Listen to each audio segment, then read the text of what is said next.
Have we got any questions in Brussels? AP. Yes, Colonel. We had a report yesterday in the New York Times from Lieutenant General Ralph Jodis saying that NATO has actually been surprised by how fierce, how resilient and fierce the pro-Gaddafi resistance has been. And he also said that the pro-Gaddafi forces have successfully sustained command and control and supply lines in their defense of Sirte and Bani Walid.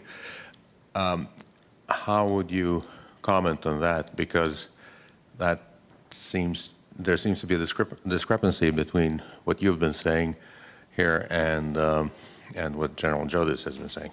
Thanks. Thank you very much. On the first point, the posture of pro-Gaddafi forces at this stage just does not make sense. It is clear that they could not change or influence the outcome of this conflict, and they have refused opportunities to be part of a political solution, and basically they have opted to choose to inflict pain to the rest of the population in Libya, so that from perspective, it just does not make sense to see what these few remaining forces are doing. And this could certainly be qualified as surprising, both from a military and from a political point of view. Regarding the command and control ability of remaining Gaddafi fighters, I think to understand the context, you have to look at the specific situations in Sirte, but especially in Bani Walid. It is clear that if you look at the overall situation in Libya, Gaddafi forces have no capability whatsoever to mobilize significant forces and to command and control these forces. What we see in very specific areas, first is in Sirte.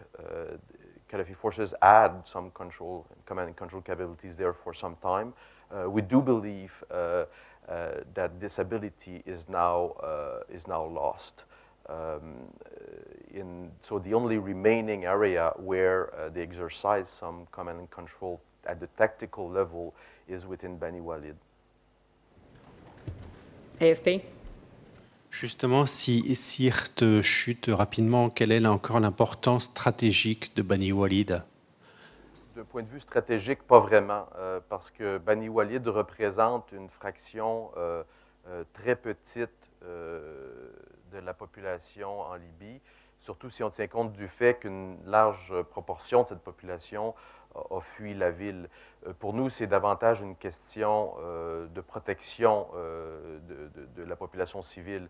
Nous allons continuer à opérer aussi longtemps que requis de façon à protéger la population et à remplir les termes de notre mandat. AFP again. Laurent Thomas, Agence France Presse. Last week there were various reports of missing missiles, surface-to-air missiles in Libya, between 5,000 according to the NTC and 10,000 reported by German papers citing Admiral de Palma. Is there any update on where these missiles are, and any updates on that?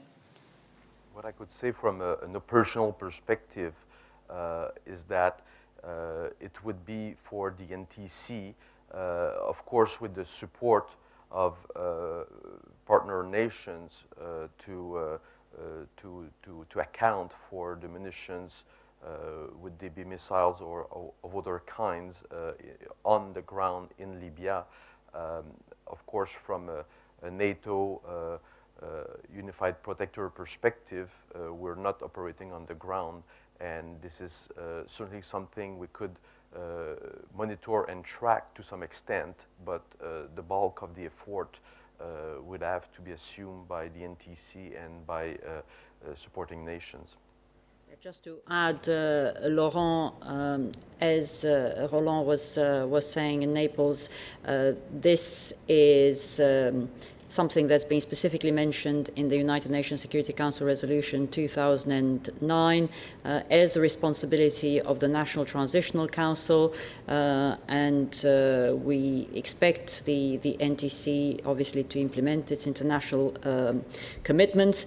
NATO as such has received no specific request to deal with this issue of what you might call loose weapons.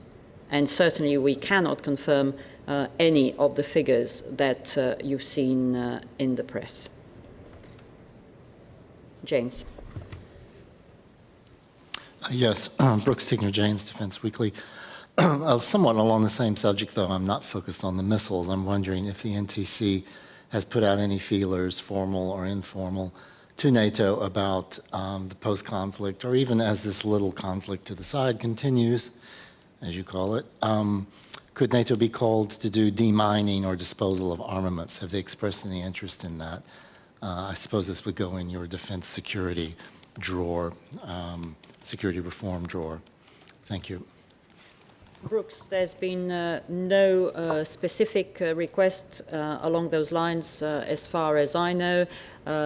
Obviously, we continue to implement our existing mandate. That mission is not over. Once that mission is terminated, we stand ready to help the new Libyan authorities if they so wish, if they so request. And clearly, as you know, there is a remarkable expertise with transition among the allies. Half of them have made their own transition from dictatorship to democracy, including in terms of reforming their security and defense sectors. So if there is a request, if there is a need, we stand ready to assist with security and defense sector reform. But so far, as I said, there's been no specific request. Roland, we'll go over to you in Naples for any questions there. We have no questions from Naples. And I don't see any more raised hands in Brussels. So with that, thank you very much, Roland, and everybody in Naples. Thank you very much to everybody, and good afternoon, and hopefully see you on Thursday.